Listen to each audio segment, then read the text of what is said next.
Guys নমস্কার। Guys, দেবী শক্তিকে আমরা সনাতনীরা অনেক উপরে রাখি, যেমন মা দুর্গা, মা কালী, মা তারা, সরস্বতী, লক্ষ্মী, বিভিন্ন রূপে আমরা দেখি। আর মাকে আমরা তো স্বর্গের চেয়ে বড় কিছু মনে করি। মা, সেই মায়ের জাত কারো স্ত্রী হন, কারো বোন হন, কারো অনেক কিছু হন। তো মা শক্তি একটা আলাদা শক্তি।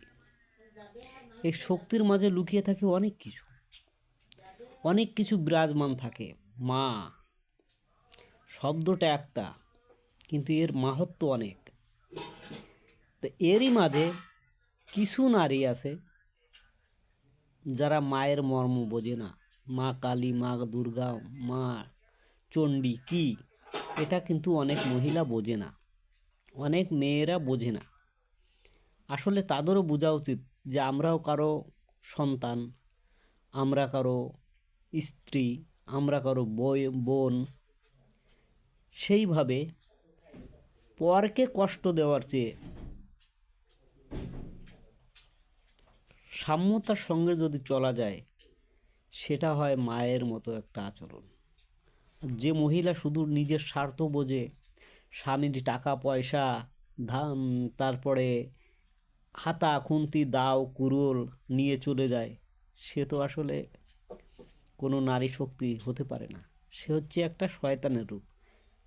যেমন মুসলমানদের ভিতরে বলে না শয়তান, খ্রিস্টানদের ভিতরে বলে শয়তান। তো এ হচ্ছে শয়তান রূপী। আর যারা প্রকৃত সংসার করতে আসে, তারা প্রকৃত স্বামীকে ভালোবাসে, সংসারকে ভালোবাসে, সংসারের সবাইকে ভালোবাসে।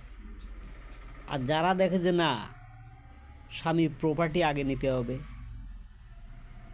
স্বামী কয় টাকা জমানো আছে এটা নিতে হবে, স্বামীর হাতা খুন্তি দাও কুড়োল মানে সব আস্তে আস্তে চুরি করে করে করে যারা পার করে, তাদের মতো মানে শয়তান মহিলা পৃথিবীতে হয় না। এরা আসলে মানুষের ভিতরে পড়ে না, এরা আসলে মানুষ নয়। আমার নিজের চোখে দেখা আছে, এক মহিলার বিবাহ হয়েছিল।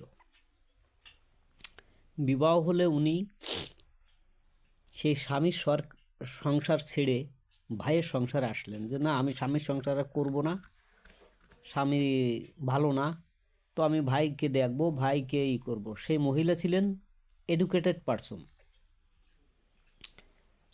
তো লাস্ট বয়সে সেই মহিলা কোনো একটা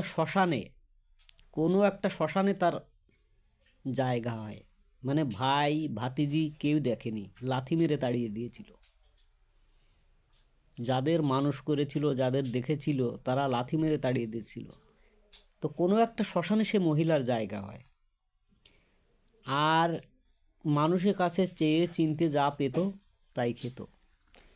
একদিন দেখা গেল যে উনি ওই আগুন জ্বালিয়েছিল বা কোনো কিছু হয়ে এরকমভাবে উবড়ি হয়ে পড়ে মরে আছে। তা শ্মশানে যদি কেউ থাকে, শ্মশান তো সচরাচর মানুষ যায় না, কোনো এক ব্যক্তি যেয়ে দেখে যে এইভাবে পড়ে মরে আছে। তো এবং এর আগে প্রচুর ভুগেছেন, উনি প্রচুর ভুগেছেন। তো যে মহিলারা স্বামীর সম্পত্তির প্রতি লোভ করে, স্বামীর সম্পত্তিকে বলে যে আমার নামে লিখে দিতে হবে, স্বামীর টাকা পয়সা নিয়ে চলে যায়, স্বামীর ইনভেস্ট নিয়ে চলে যায়, স্বামীর হাতা খুন্তি দাও কুড়োল নেট বাঁশ জাল হাঁস মুরগি সব কিছু নিয়ে চলে যায়, তারা প্রকৃত মানে সঠিক মহিলা না।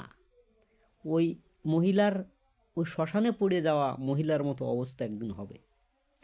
যদি আপনারা বেঁচে থাকেন আর আমার ভিডিও যদি থাকে, তাহলে অবশ্যই এর প্রমাণ পাবেন, দেখবেন।